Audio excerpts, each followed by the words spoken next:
ស្ដីបងប្អូនទាំងអស់គ្នាជួបគ្នាជាមួយខ្ញុំទៀតហើយថ្ងៃនេះឆែសុផាន់ខ្ញុំមានមុខម្ហូបថ្មីមួយមុខដើម្បីចែករំលែកដល់បងប្អូនទាំងអស់គ្នាហើយមុខម្ហូបមួយមុខនេះ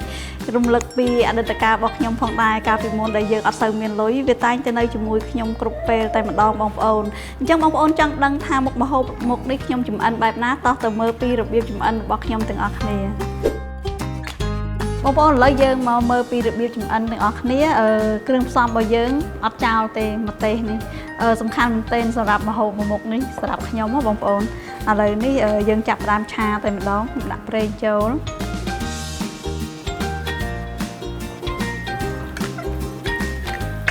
យើងបំពងខ្ទឹមឲ្យឡើងក្លិនឈ្ងុយតិចសិនណា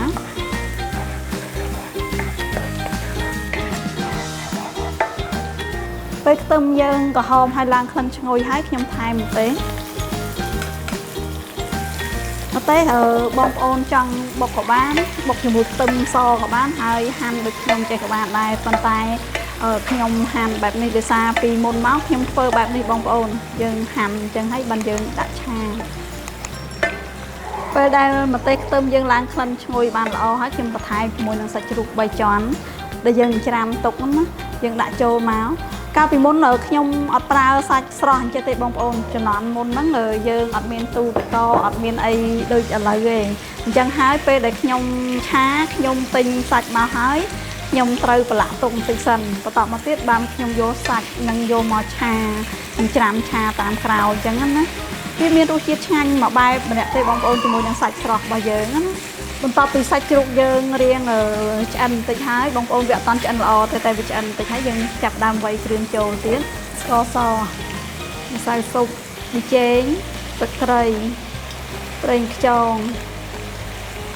ខ្ញុំបន្ថែមជាមួយនឹងទឹកស៊ីអ៊ីវបន្តិចទៀតចំពោះឆាតកូននេះខ្ញុំអត់តាន់ប្រើអំបិលទេបងប្អូនដោយសារខ្ញុំប្រើទឹកត្រីផងប្រើប្រេងខ្យងម្សៅស៊ុបអីចឹងទៅទឹកស៊ីអ៊ីវទៀតទៅអាចនឹងប្រៃបងប្អូនអញ្ចឹងខ្ញុំអត់តាន់ប្រើ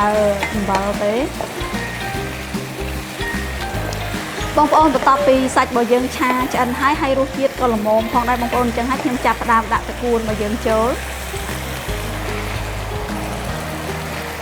ចំពោះតកួនយើងឈូសជាសរសៃឆ្មាបែបនេះឆាមួយមុខហ្នឹងបើសិនជាតកួនយើងអត់ឈូសជាសរសៃឆ្មាបែបហ្នឹងទេវាអត់សូវចូលជាតិគ្នាបានល្អទេបងប្អូនបើយើងធ្វើបែបនេះវាចូលជាតិគ្នាបានល្អហើយមានរសជាតិឆ្ងាញ់មែនទែន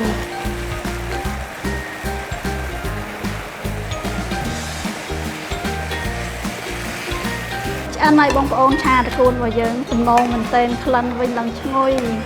ងាយស្រួលមែនទែននៅក្នុងការចម្អិនបងប្អូនហើយមានរសជាតិឆ្ងាញ់មែនទែនសម្រាប់ឆាតកួនបែបនេះបងប្អូនឃើញថាទំនងមែនទែនឥឡូវនេះខ្ញុំដាក់ចុះហើយ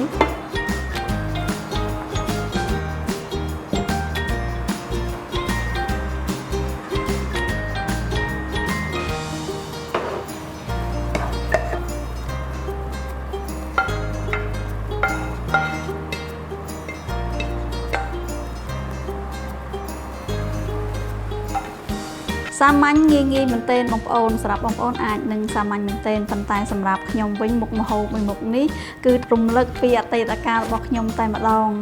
ឥឡូវឆ្អិនហើយបងប្អូនយើងមកភ្លក់មើលទាំងអស់គ្នាថារសជាតិដូចកាលពីក្មេងដែរអត់